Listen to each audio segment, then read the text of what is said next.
France. Que peut-on retenir de l'affaire Aya Nakamura? Depuis l'annonce de sa probable participation à la cérémonie d'ouverture des Jeux Olympiques de 2024, Aya Nakamura, l'actuelle reine de la musique française, est victime d'attaques, parfois racistes. Ces critiques ont suscité l'indignation et des témoignages de soutien sur les réseaux sociaux. Toutefois, que doit-on retenir? Cette affaire d'Aya Nakamura met à nu qui sévit dans la société française. Même si l'égalité est consacrée par la loi, le racisme gagne du terrain dans la société française. La communauté noire est victime d'un racisme voilé. Pour faire face à ce problème, des dirigeants ont décidé d'utiliser l'école comme l'arme principale, en y valorisant le « vivre ensemble ». Or l'école même censée enseigner les valeurs de la République n'est pas épargnée du mal. La communauté noire, composée de migrants, d'immigrés ou de descendants d'immigrés vivant généralement dans des milieux populaires, est la première victime de cette situation. Contrairement aux autres enfants, leurs enfants bénéficient de peu d'héritage culturel, moins de livres à la maison, moins ou pas d'activités extrascolaires, etc. Ils se contentent seulement de ce qu'ils reçoivent à l'école. Les enseignants sont leur seule source de savoir. Or, ceux-ci sont parfois mal formés, guidés par le système ou très éloignés des réalités sociales des apprenants. Les enseignants des quartiers populaires ne résident pas généralement dans ces quartiers, ils avancent donc avec de nombreuses carences. Une fois au collège, ils commencent à vivre l'école comme quelque chose de difficile qu'il faut abandonner.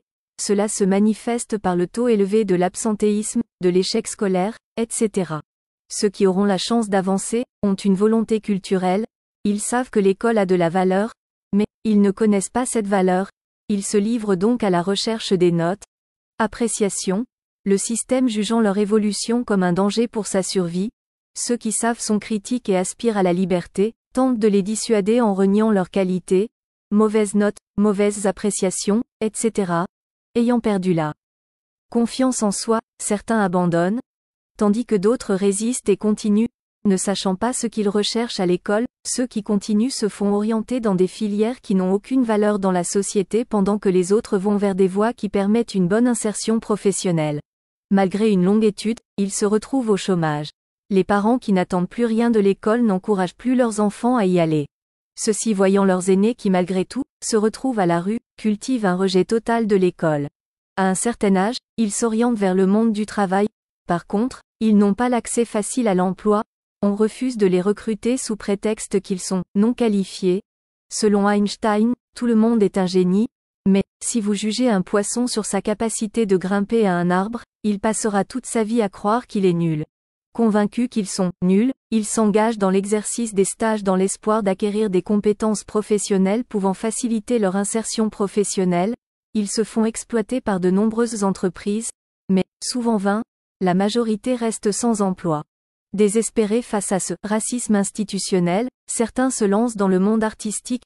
Par contre, beaucoup rejoignent le monde de la petite délinquance. C'est le modèle social qui crée tout ce que vit la communauté noire.